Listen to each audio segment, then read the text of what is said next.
You may have heard about Bitcoin.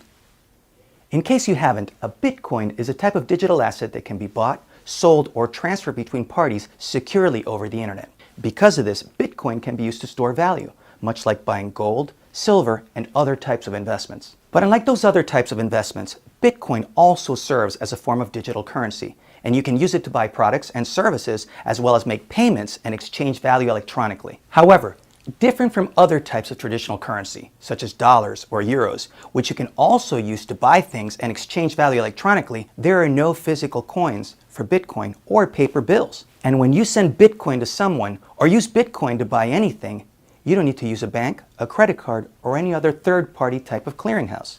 Instead, you simply send Bitcoin directly to another party over the internet, and it will arrive securely and almost instantly.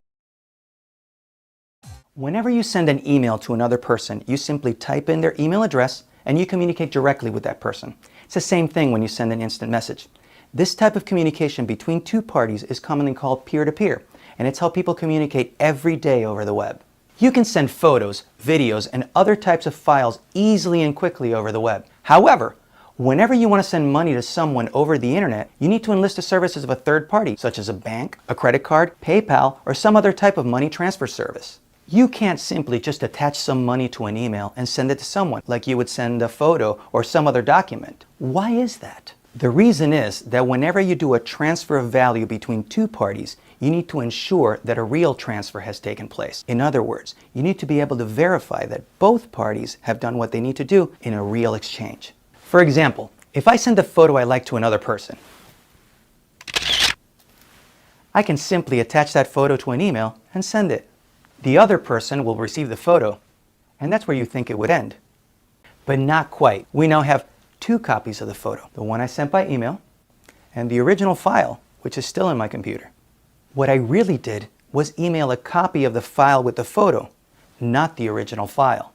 This issue is commonly known as the double spend problem, and what we currently have a need for banks and other types of institutions to act as middlemen in these types of transactions. Without these intermediaries, people could simply try to copy and paste money, and it would be impossible to determine if a transaction is real or not.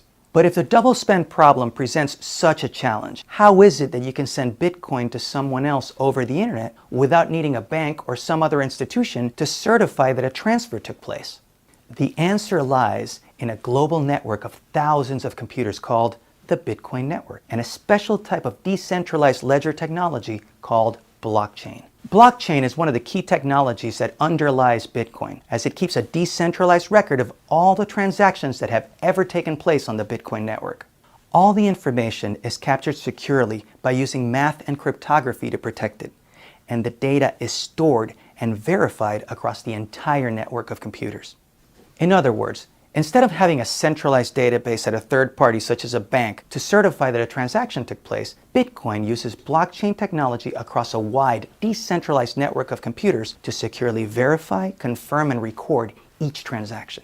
Because the data is stored in a decentralized manner across a wide network instead of a centralized database, there is no single point of failure. This makes the records which are stored on blockchain more secure and less prone to fraud, tampering, or a general system failure than keeping them in a single centralized location.